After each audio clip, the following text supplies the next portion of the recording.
네, 비하인드 뉴스 정치부 이성대 기자와 함께하겠습니다. 시작할까요? 네, 첫 번째 이슈 바로 보겠습니다. 이제는 말할 수 있다. 예. 최근 이재명 정부가 유승민 전 국민의힘 의원에게 총리를 제안했다는 설이 있었죠. 이에 대해서 본인이 직접 비하인드를 공개했습니다. 결론부터 얘기하면 제안을 받은 사실이 있다는 거죠. 예. 자, 이렇게 얘기를 했는데요. 언론 인터뷰에서 지난해 2월 민주당 의원을 통해서 집권하면 국무총리를 맡아주길 바란다는 이재명 당시 대표의 메시지를 전달받았다라고 공개를 했습니다. 자, 그래서 이 의원에게 이게 당신의 뜻인지 아니면 이 대통령의 뜻인지를 재차 물었고, 이 대통령의 뜻이라는 것을 확인한 뒤에는 바로 그 자리에서 거절했다, 이렇게 추가 설명을 했습니다. 예, 거절을 했다는 거네요. 근데 거절한 이유는 뭐라고 설명합니까? 자, 일단 이 대통령의 그 경제정책 방향이나 철학과 자신의 생각이 다르다, 이렇게 주장을 한 건데, 예. 자, 그런데 이제 민주당 일각에서는 바로 그런 이유 때문에 유승민 전 의원에게 손을 내밀었다는 분석이 있습니다.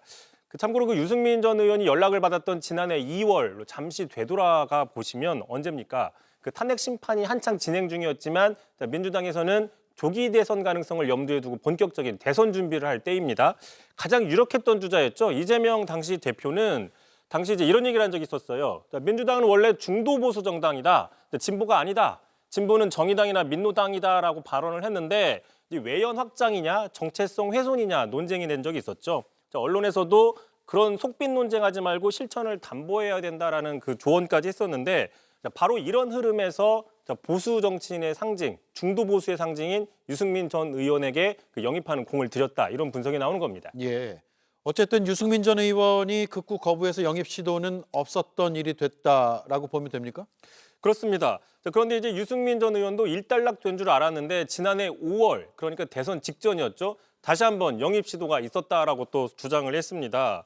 당시 이제 무슨 말 할지 알기 때문에 아예 그 답변을 하지 않았다라고 했는데 전화와도 받지 않고 콜백도 하지 않았다는 겁니다. 들어보시죠. 김민석 의원이 전화가 막 여러 통이 오고 문자가 오고 뭐 이러길래 아예 답을 안 했습니다. 그랬더니 그 다음 날 당시 이재명 후보죠. 전화가 여러 통이 오고 문자도 뭐 이재명입니다. 꼭 통화하길 바랍니다. 이미 제 뜻은 확실히 전달했기 때문에 일체 답을 안 하고 전화도 안 받았습니다. 참고로 유승민 전 의원은 당내에서 비주류로서 오랫동안 좀 자리를 잡지 못했었는데 정작 진보 정부만 들어서면 영입 영순위 또 단골 입각 후보였다라고 볼 수 있는 건데요. 예. 실제로 문재인 정부 초기에도 김경수 전 의원에 따르면 그 문재인 당시 대통령이 입각을 검토했지만 뭐 실제 제안을 하지 않았다라고 공개한 적이 있습니다. 예. 다음 이슈는요? 자, 두 번째 이슈 또 보겠습니다. 이제는 막을 수 없다. 자, 새해를 맞아서 오늘 국민의힘 신년 인사회를 열었습니다. 자, 이 자리에서 올해 지방선거 승리를 염원하는 짧은 영상이 상영이 되는데 이 영상이 끝나자 국민의힘 장동혁 대표가 농담을 쓱 던졌는데 그 농담에 좀 뼈가 들어 있었다라는 분석이 있습니다. 자, 어떤 농담인지 같이 한번 들어보시죠. 네.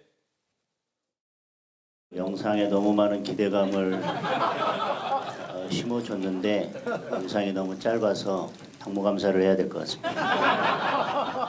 홍보본부 당무감사 하신다 그랬는데요. 그림을 잘 그린 것 같습니다. 네, 당무감사 농담으로 화기애애한 장면이었죠. 그러네요. 국민의힘에서 지금 당원 게시판 사건 관련해서 한동훈 전 대표 측에 대한 당무감사 논란이 커지고 있는데 농담을 하고 있네요. 그렇습니다. 자, 이제는 막을 수 없을 정도 이 계파 갈등이 최고조에 달하고 있는, 그러니까 사실상 내전 상황이라는 분석이 나오는데 바로 그 원인이 되고 있는 당무감사를 놓고 저렇게 가볍게 농담하는 것은 대표로서 적절하냐라는 지적이 있는 것이고요. 예. 다만 이제 당 주류 입장에서는 이참에 한동훈 전 대표 측을 제재하고 압박하는 게 더 필요하다라는 입장을 보이고 있고요. 이렇기 때문에 가벼운 농담 수준이 아니라 아예 대놓고 한 전 대표를 희화하는 모습도 나오고 있습니다. 자, 대표적인 게 바로 그 장해찬 부원장인데 한번 보고 가시죠. 커다란 초 두 개는 IP 두 개입니다. 집중적으로 게시글이 달린 IP 두 개를 기리기 위해서 작은 초 네 개는 가족 명의의 강남구 병에 사는 일치하는 핸드폰 번호 전화번호. 뒷자리가 일치하는 네 명을 기리기 위한. 반면에 이제 한동훈 전 대표 측에서는 자, 지금 민주당이 위기일 때마다 당 주류가 먼저 나서서 당내 분란을 만들어서 마치 민주당을 구해주는 민주당 흑기사 같다면서 반박을 하고 있습니다. 예. 잘 들었습니다. 수고했습니다. 이성대 기자였습니다. JTBC 뉴스를 시청해 주셔서 고맙습니다. 저희는 저녁 6시 30분 뉴스룸에서 뵙겠습니다.